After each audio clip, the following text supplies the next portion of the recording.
Bob Rock's one of the biggest producers in contemporary popular music. If you don't mind, one more time from the top. He's got an incredible track record of being able to take whoever he is working with and making them as commercial as possible. I really like that. Yeah.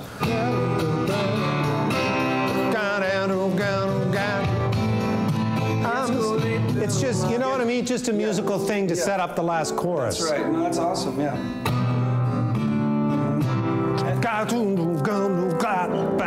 Okay. That's a good idea. So that's the whole arrangement now. Try to avoid doing da-da-da-da-da-da. We've been hearing it all day, and that, of course, was Bob Rock working with our next guest, Ron Sexsmith, on his album Love Shines, a documentary at Film Fest of the same name. Ron, how are you? Oh, yeah, I'm good. It's funny to see that, actually, you know. I forgot about all the ganga.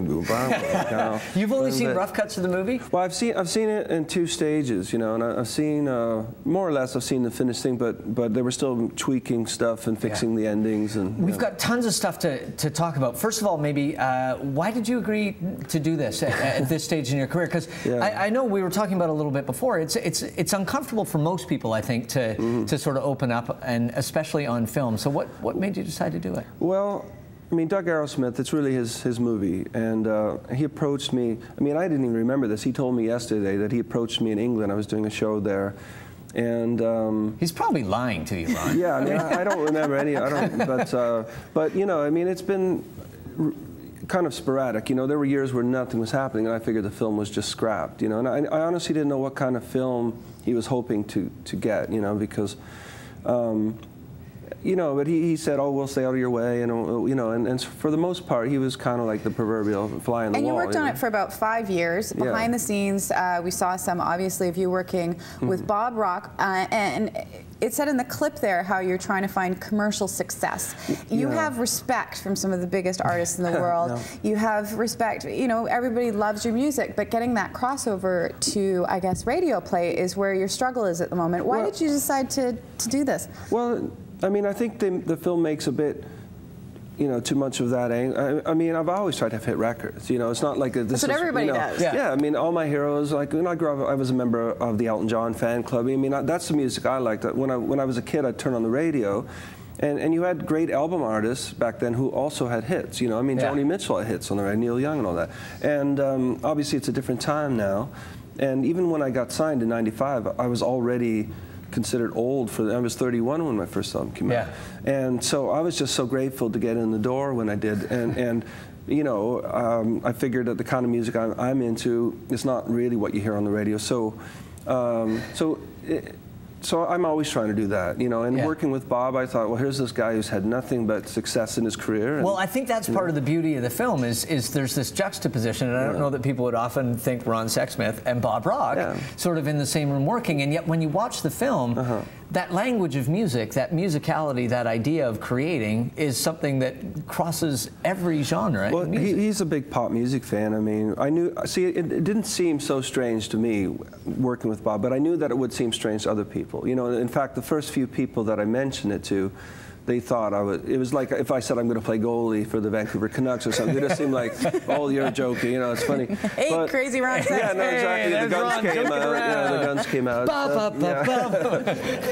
And I was going, well, why not Bob Rock? I mean, Bob's a great producer. I'm a pop musician. I'm not like some indie guy or old country guy. You know what I mean? I've always tried to, I mean, my heroes, you know, were like the Beatles and stuff. And so when we had breakfast in LA once, I mean, I already knew we'd have common ground, but we were talking about the Kinks and David Bowie and all this stuff. And how is it different for you working with other producers, working the way you had in the past? How was Bob Rock different? What did he bring out of you that you hadn't seen in yourself? Well, Bob, well, first of all, he surrounded me with really top-notch musicians. And I mean, and that's, you know, I've had that before, but it had been a long time. I mean, when I first got signed, when record companies had money in the 90s, all my albums were like, you know, New York and LA. And you can sort of pick where you want, pick your producers. Yeah, there was like a budget, and there was all this, and I haven't experienced that in a while. And the last few records are, you know, have been made, not that we'd compromised, but they were made on the cheap compared to. And so it was just amazing to be back. I just felt like I was in the big leagues again. You know, there's Bob and all these great musicians, and I mean, what he's really good at is he knows what the song should be doing. He knows what the bass and drums should be doing. He knows, he can hear basically you know, what I'm kind of hearing in my head, but I'm not very good at expressing. You know, I think Bob, that's his. That's like a guide, I guess. And he's got a great, I don't know if you've seen the Metallica movie, but he's got a great, some kind of monster, you know, board side manner, you know. I mean, like, he's just very calm, and you just, I just like being around him, you know, and so. Well, he's got some great insights, not just in music, but just in life, sort of in general, how to approach, you know, you're in a weird business. I mean, it is strange. You know, it is one of those things that no matter what, I mean, you know, you're creating art and then you put it out there and people get to kind of judge it, right? Well, yeah, and I'm afraid, I mean, who knows? I mean, this is the record what everyone might hate for some reason, you know, because some people, no matter what you do, they want you to be one thing or something, you know, and it's still very much a Ron Sexsmith album. It's not like I sound like Metallica or something, you know. It's just like, and Bob did Bublé's record, you know. I thought that would be seems more strange than this is part of the fun of the film, I think, though, is to see that conversation happening throughout it, you know, from you as just an artist and talking about where your inspiration comes from.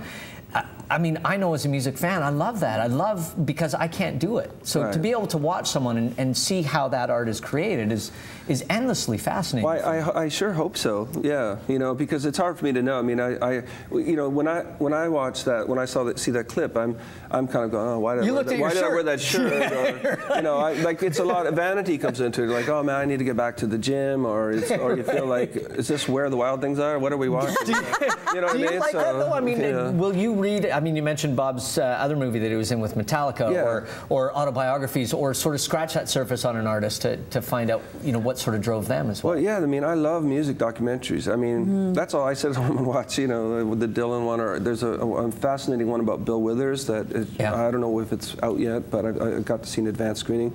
And I was worried, actually, making this film that, I mean, the bar has been raised so high with documentaries that, you know, I didn't want to make a crappy one, you know. I was hoping it would be good. You're safe. And when does the album come out, Ron?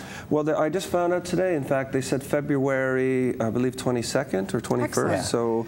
So I've got a few months to look like a rock star, and then hopefully, you know, hopefully I'll be in the zone again. It's been a while. So I've been really out of, even doing interviews, I'm really out of practice. It's been Are you looking forward to getting onto the stage and performing the music instead of being in a studio? I am. And I'm hoping I'll be able to, because it's a big sounding record. I don't want to just be out there with me and my guitar. You know, I'm hoping I can have my band and put on a proper show. Well, it's a beautiful teaser for people like myself that love your music to see what you're working on next and to see how big the sound is and how it fits into you, but is also sort of pushing it a little bit as well. So. Awesome. And that was the blowing smoke part. Oh yeah, that was I thought I felt something. Good? Ron asked if I could blow some sunshine or some smoke up his hoo-hoo. It felt good, people. I go for you can go see Love Shines. It is at the Vancouver International Film Festival. Leave it to the musicians. You're the greatest air drummer. I know, he's really good, huh? Me and Bob Rock. Friday, October 8th at the Visa Screening Room. And, of course, you can go to the Vancouver International Film Fest website to find out more information. Guarantee this one is going to be a sellout, so get your tickets nice and early. Absolutely. Go check it out. Ron, always a pleasure to talk to you, man. Thanks for having me,